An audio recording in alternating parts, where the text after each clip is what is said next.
उजवा हात शक्तिशाली, कठीण किंवा अवजड कामासाठी वापरला गेला होता.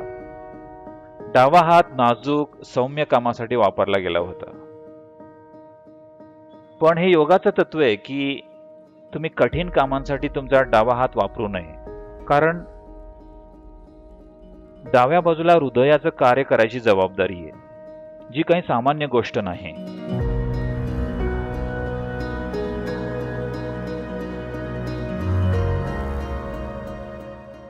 सद्गुरू, मी पाहिलंय भारतात डाव्या हाताला एक प्रकारे कमी लेखतात. असं वाटतं की हा हात निकृष्ट दर्जाचा आहे आणि त्याचा उपयोग दडपला गेलाय. मला हे जाणून घ्यायचं आहे की याचं मूळ कारण काय आहे. आणि मला हे पण माहिती आहे की डावा हात हा मेंदूच्या उजव्या भागाशी जोडलाय, जे की सर्वांगीण विचार, अंतर्ज्ञान आणि अशा प्रकारच्या कामांसाठी गरजेचं आहे. तर डावा हात कमी लेखण्याचा आणि मेंदूच्या उजव्या भागाचं जे कार्य आहे त्यांचा काय संबंध आहे? हे काही डावा हात कमी लेखण्याबद्दलचा प्रश्न नाहीये.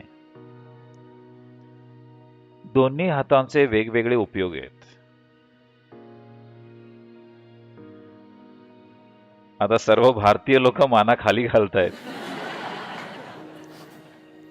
त्यांना याबद्दल मी बोलू नये असं वाटतंय.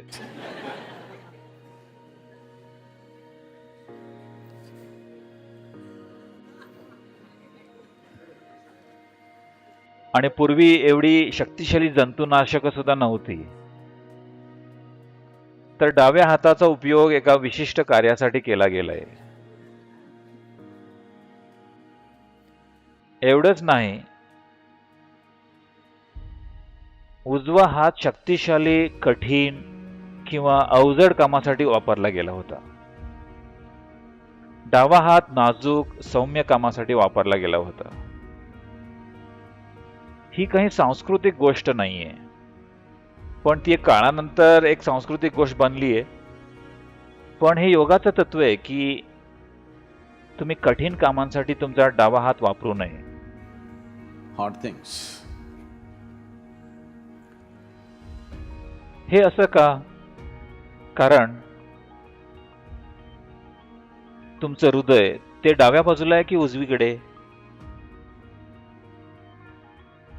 डावी, तुमची डावी. काहींची उजवीकडे आहेत. तुम्ही त्यापैकी नाही आहात.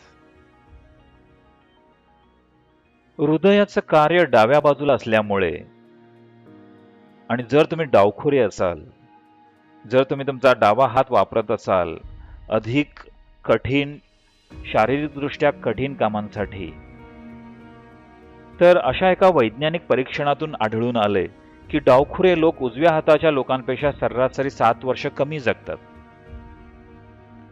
कारण डाव्या बाजूला हृदयाचं कार्य करायची जबाबदारी आहे, जी काही सामान्य गोष्ट नाही. तर डावी बाजू अवघड, जोरदार कामात नसावी. सामर्थ्य आणि स्थैर्याच्या दृष्टीने तुम्ही दोन्ही बाजू संतुलित केल्या पाहिजेत. पण सर्वसामान्यतः उजवा हात वापरणं चांगलं, शारीरिकदृष्ट्या सर्व कठीण किंवा ताण असलेल्या गोष्टींसाठी. तुम्ही डावा हात सौम्यपणे वापरायला हवा.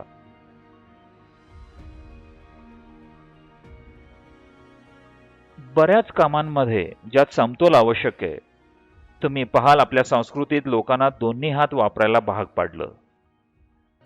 तुम्हाला जर काही घ्यायचं असेल तर भारतात कोणीच हात अशा प्रकारे पुढे करत नाहीत. नेहमी आपण असं करतो. तुम्ही दोन्ही हात वापरायलाच हवेत.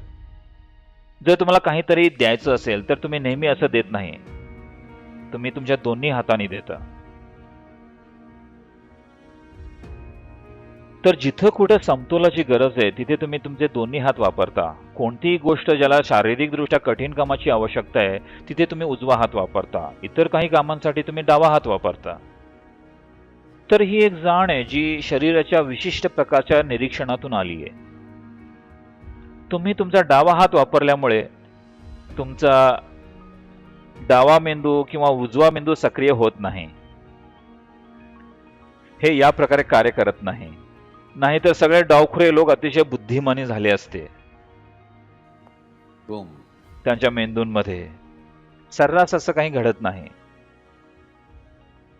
ऊर्जेच्या दृष्टिकोनातून जर तुमची डावी बाजू सक्रिय असेल तर हे शक्य आहे की तुमच्या मेंदूमधली अंतर्ज्ञान शक्ती सक्रिय होईल. हे शक्य आहे असं नाही, हे आम्हाला माहिती आहे आणि आपल्याकडे डाव्या बाजूसाठी बऱ्याच योग साधना आहेत. जर तुम्ही देवी मंदिरात गेलात तर सर्व काही डाव्या बाजूला आहे. कारण तुमच्यात इडा आणि पिंगळा नाडी आहेत. हे पुरुष तत्व आहे, हे स्त्री तत्व आहे. स्त्री तत्व एका विशिष्ट मार्गाने हाताळलं पाहिजे आणि पुरुष तत्व अगदी वेगळ्या पद्धतीनं. कारण पुरुष तत्व आणि स्त्री तत्व काय आहेत याचे मूलभूत गुण मुळात वेगळे आहेत. प्रश्न हा नाहीये की हे असे, हे खूपच प्राथमिक आहे. लोकांच्या विचारसरणीत काय श्रेष्ठ आहे, हे एक अविकसित मन आहे जे विचार करते की काय श्रेष्ठ आहे. हा श्रेष्ठत्वाचा प्रश्न नाहीये, त्यात काही फरक आहेत. हा फरक जर तुम्ही ओळखला नाही तर तुम्ही जीवनाबद्दल संवेदनशील उरणार नाही. सगळं काही तुम्ही एक समान करायचा प्रयत्न केला तर आयुष्याबद्दलची सगळी संवेदनशीलता निघून जाईल. तुम्ही हा फरक ओळखलाच पाहिजे. पण वेगळेपणाचं रूपांतर भेदभावात होता कामा नये. Itself as a discriminatory process. वेगळेपण म्हणजे वेगळेपण, पण भेदभाव हे त्याचं स्वरूप नाहीये. आता या जलाशयात पुरुषांना परवानगी नाहीये, हा भेदभाव आहे का? नाही, हा फक्त फरक आहे. तर उजवा आणि डावा वेगवेगळ्या प्रकारे वापरले गेलेत, पण एक दुसऱ्यापेक्षा श्रेष्ठ आहेत या संदर्भात नाही. ते वेगळे आणि त्यांच्याकडून वेगळ्या पद्धतीनेच काम करून घेतलं पाहिजे.